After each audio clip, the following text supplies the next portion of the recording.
Let me start with a dream, a quite ambitious one. Imagine that 30 years from now, we are living in a world full of autonomy, a true collaborative lifestyle between robots and human beings for a better life.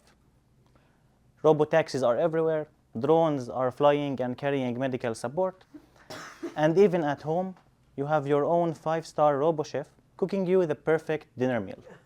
Well, I told you it's ambitious, but let's dream. The way I envision achieving this dream is by creating a collaborative research between machine learning and robotics in order to create real robot intelligence. Intuitively, treat robots as the bodies, design for them their perfect machine learning brain, and together we can build highly capable systems that will revolutionize our life. The good news is that we are living in a new era of AI. These brains are evolving. Open set generalization capabilities are being promised together with text vision integration, changing the way we approach our daily life tasks. The main idea here is that we train multimodal foundation models, large neural networks, on internet-scale datasets. Usually, the goal is to create a shared embedding space for text and images. Or in some cases, the goal is to create vectors describing both inputs, the text and the image. The even better news here is that inside the learned layers of these foundation models is hidden a dense spatial representation, encapsulating the semantics of every region or even every pixel in the scene. Since this representation provides high-resolution embedding, it aligns very well with robot tasks, as it maintains both the semantics and the location in the scene for every object. Let's say we want to learn a specific robot task, like autonomous driving, or even we want to train a drone to reach specific objects based on text commands. We can now leverage these multimodal foundation models that are trained on these internet-scale datasets to provide us feature descriptors describing the inputs.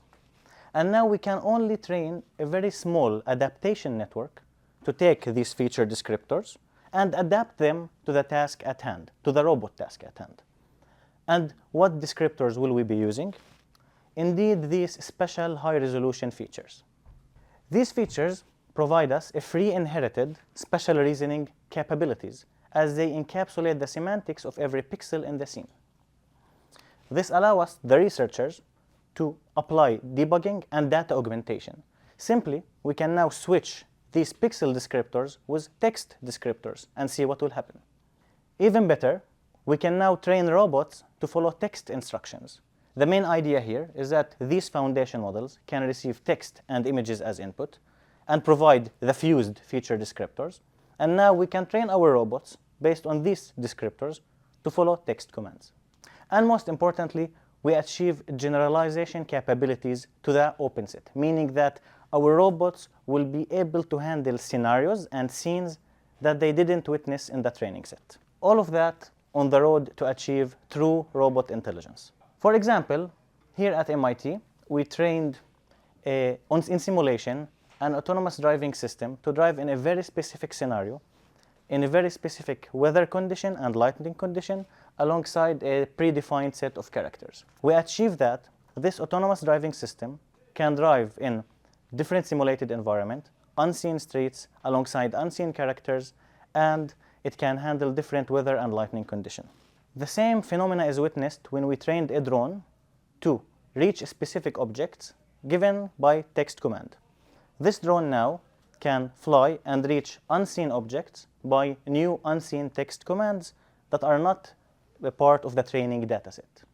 Most importantly is that we achieve out-of-distribution generalization from simulation to the real world.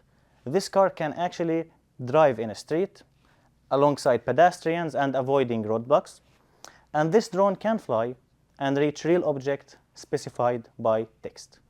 So it's not a secret that machine learning and robotics have a huge potential to transform our lives.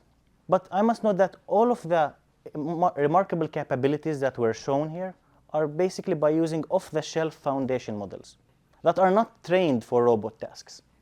Imagine what could happen if we actually create robot foundation models, foundation models that are trained specifically towards robot tasks. This will indeed improve furthermore these remarkable capabilities. And the good news here, everyone can help, from collecting the data to do the research, to help with the funding, with everything. And in the end, maybe this ambitious dream is not that ambitious. Thank you.